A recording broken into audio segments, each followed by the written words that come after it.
Keçən həftənin birinci günü Azadlıq qəzetinə bir şeir təqdim elədim, dərc olunmaq üçün.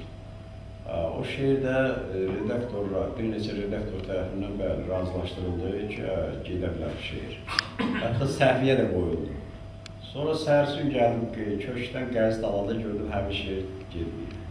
Gəldim, sonra redaksiyada öyrəndim, dedilər ki, Azərbaycan olmaz, bir şeir gedə bilməz. Bu şeir güya burada təhqir var, söyüş var. Amma hansı ki, indi oxucular da görəcəklər ki, orada heç bir təhqir yoxdur, söyüş predmeti yoxdur. Sadəcə diktatora rejimini mən orada sərt tənqid eləmişəm. Etiraf edeyim, bəli, şeir sərt tənqid şeirdir. Amma belə götürəndə biz adı diktator olan kəsə nə deməliyik ki, bəs?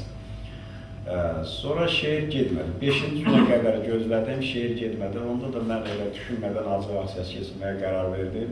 6-cı gün, birinci aclıq günü evdə keçirtdim. Baxdım ki, evdə mümkün deyil, çünki evdə uşaqlar da mənə görə çörək yeyə bilmirdilər.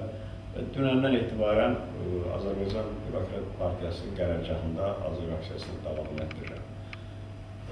Gözləyirəm ki, nə vaxtacan sağlıq durumu, nə vaxtacan imkan verər, o acılığı mən axıra qədər davam etdirəcəyəm. Onlar da verməzlər şeiri özləri bilərlər. Burada doğrudan da azad sözə təpkili mən açıq şəkildə görürəm.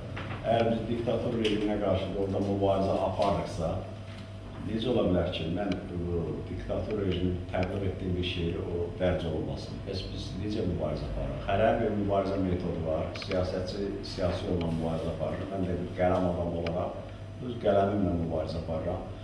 Və hamı da, bütün oxucular da, məni tanıyanlar da bilirlər ki, bəli, mənim qələmim biraz sərt olmalıdır. Mən heç kimi tərifləmirəm. O cümlədən diktatora rejiminə də yumuşaq davranmır. Bəli, adı diktator olan rejimi sərt tənqid etmək lazımdır. Mən də bunu etmişəm, bundan sonra da edəcəyəm.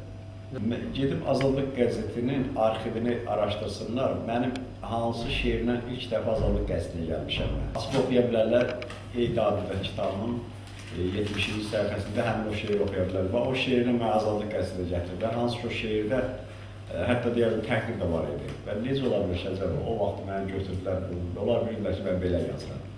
Sonralardan mən doğrudan söz verdim ki, təhqiri ifadələ işlətməyəcəm, o özü üçün də yaxşıdır, adam hüzza düşə bilir.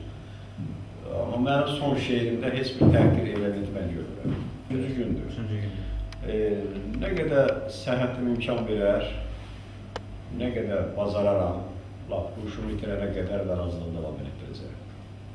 Ondan sonra da verməzlər və neyinəmək var ki, məcbur mən gedib qəzetə rəhbərlik eləməyəcəm ki.